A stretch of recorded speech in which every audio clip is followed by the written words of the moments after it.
it's update number 7 for the Partners in Crime project van, and we're starting this update with the bonus item. It's this black eyeliner pencil. Last update it wasn't sharpenable anymore, so I decided to retire it from the project, but I thought that it still would be usable for a few uses, so I was saying that I told you how many times I'd be able to use it, and it was 13 times, which is not bad at all. I even could have kept it in the project as one of the 6 official items. But anyway, it's finished. I've used it 114 times in this project and 125 times this year, and I can't wait to use a brand new fresh black eyeliner pencil in its place. Moving on to the other eyeliner pencil that I introduced last update, it's this one in the shade Peacock Blue.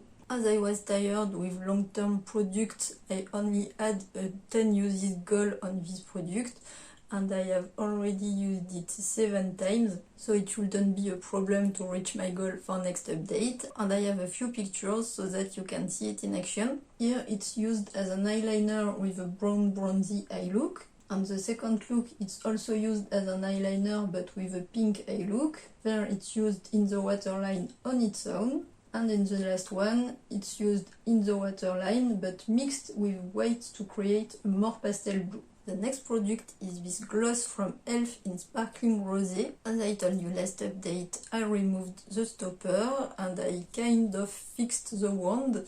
As you can see, it's crooked but it's sturdy, so I was able to get some more product on the sides of the tube. And you can see that the part that I was able to reach with the wand is obviously way cleaner than the part that was too far away to be reached with this wand. But it's now totally done. I used it 14 more times since the last update. I used it 38 times in this project and 45 times this year. And I'm gonna replace it with this liquid blush. It's a pretty pink shade. I wasn't sure about introducing a liquid blush because I already have another cream blush in this project, but I don't use it anyway and it's not at all the same shade, so I figured out it would work. Plus I have only used this one 3 times this year, so I need to show it some love. And my goal will be to use it 15 times.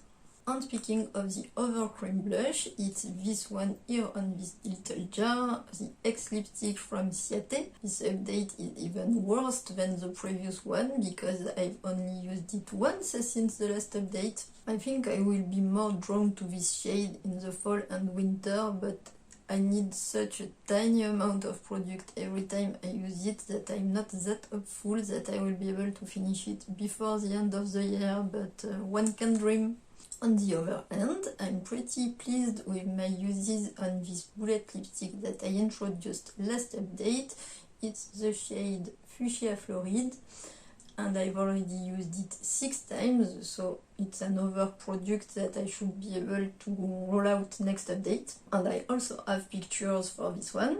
On the first picture you can see it on its own, and here you can see it on top of the e.l.f. lipstick that's also in this project. As it happens, the e.l.f. bullet lipstick is the next product we're gonna talk about. It's in the shade Nectar. I'm still going on my merry way with this one. I've used it 13 times since the last update, which is the same number of uses as the previous month. And once again, I was able to make a new mark just below the previous mark. And if I want to use it until I reach the plastic component, I have this much to use before the end of the year. Then we have this concealer from The Ordinary. I used it 26 times since the last update and it's still not finished. Apparently, it's in a competition with the cream blush for the title of the most lingering product in this project. But it's starting to be slightly more difficult to get the product out of the tube, so maybe we can be done in a few months. We'll see. That's it for today. Next update will have at least 2 rollouts, and the challenge will be to find new products to roll in my collection. Are you bored with lip products?